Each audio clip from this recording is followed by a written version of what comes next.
right. How's that? Will that work? Yeah, that'll work. Today is Tuesday, June 16th. Here I am, here you are. Here we are together again.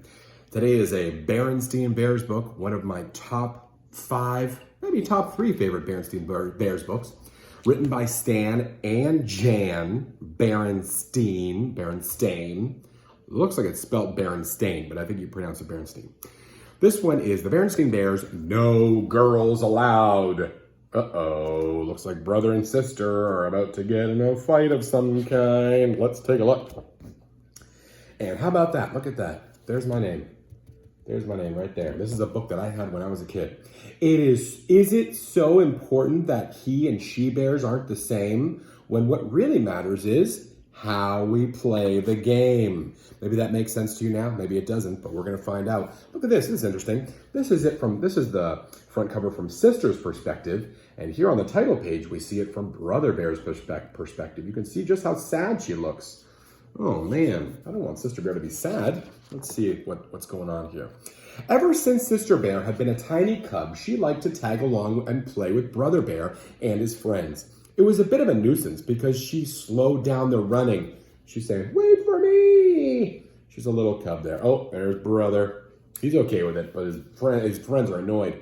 Interfering with their climbing. She's saying, "Not too high." And messed up their marble games. Oh, that's lip, I'm sorry. Well,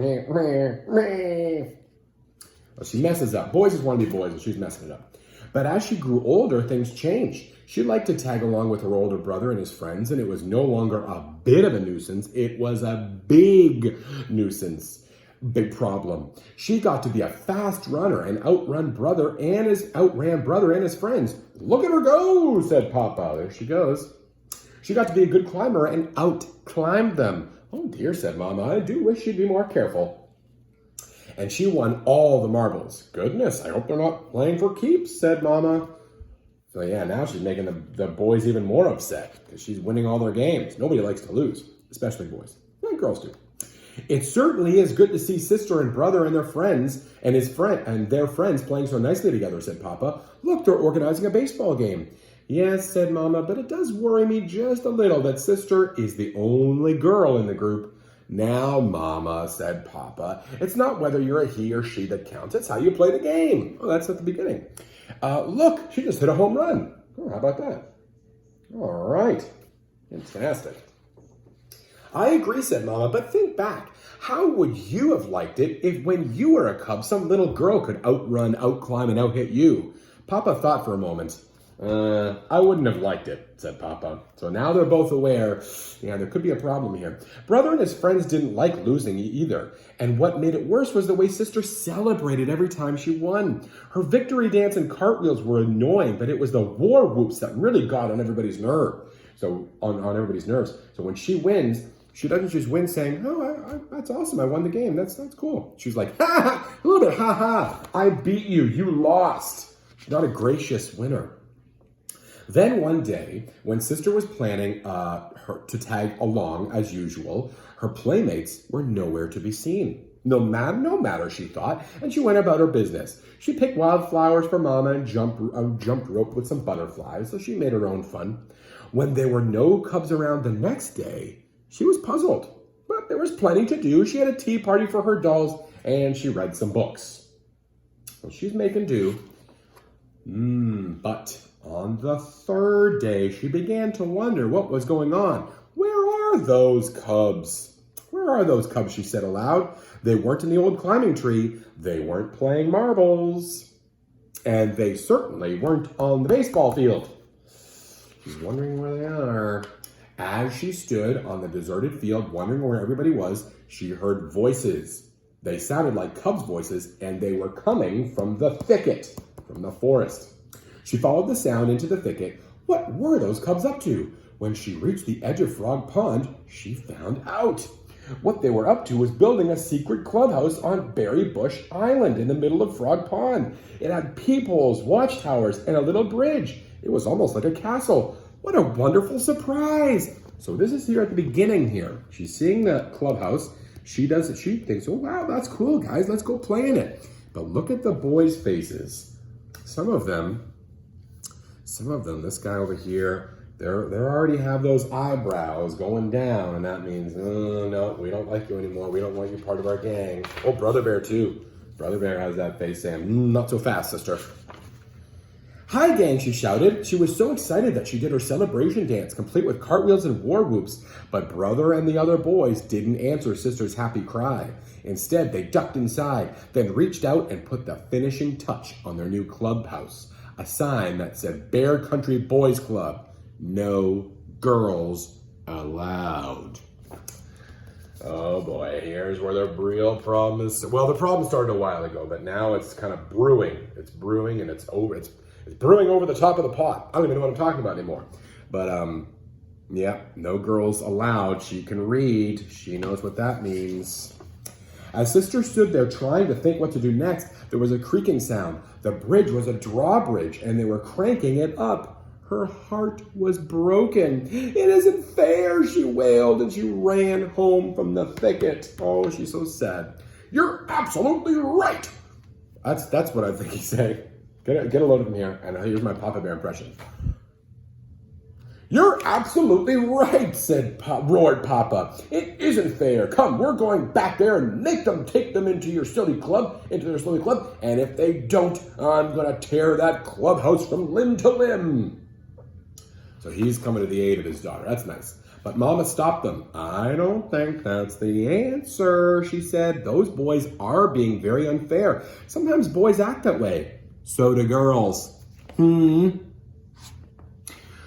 do girls. But whoever does it is wrong. The important thing is not whether you are a boy or a girl, but the sort of person you are. That is definitely the lesson. As usual, Mama got it right away. And be that as it may, you can't make cubs want to play with you. No, said Sister, but you can tear them limb from limb. Come on, Papa. So that didn't convince, maybe it convinced Papa, but didn't convince Sister. Sister still wants to get mad at the boys. Wouldn't it be a better idea, suggested Mama, for you to form your own club and build a secret clubhouse of your own? Could I, said Sister. This old climbing tree might make a good spot for it, said Papa, and I'll help. Terrific, said Sister. The first thing we'll need is a big sign that says, what? No boys allowed, right?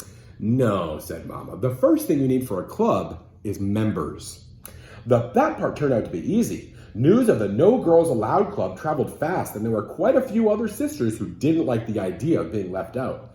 They had a lot of good ideas. Lizzie made a rope ladder that you could wind up when you didn't want visitors. Ellen brought a spyglass for keeping watch, and Marcia had the best idea of all, a tin can phone system. Girls are smart, too, and they have come up with some really cool ideas. All right. With Papa Bear's help, they built a very fine clubhouse high up in the old climbing tree. Now for that sign, said Sister. Those boys were just being mean because I out-hit them and won all their marbles. They're bad losers. So she's starting with the word no there, but we don't really know what's the sign's going to say. Oh, look at the other girls. This girl, too. She's like, yeah, do it. Smiling, the eyebrows down. She wants to be mean, too. I think Mama's like, not the answer.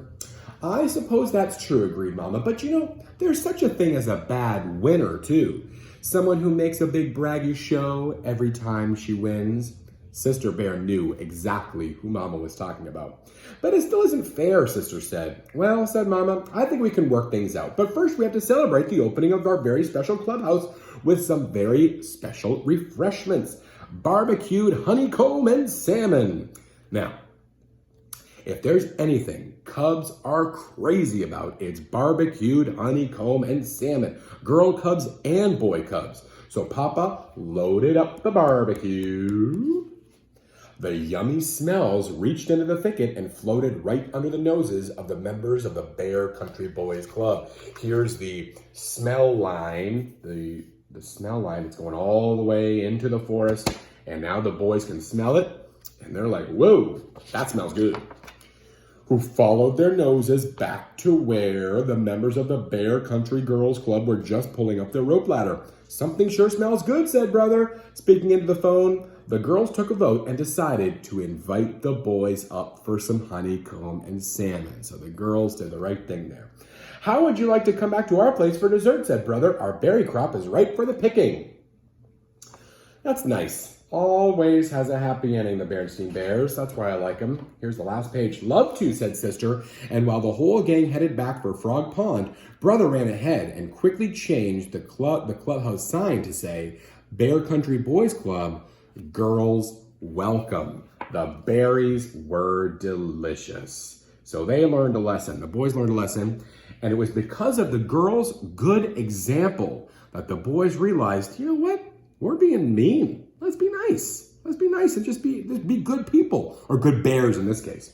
Berenstain Bears, no girls allowed. If you make a club, make it open for as many people as you can. That's my opinion. Bye. See you tomorrow. Bye.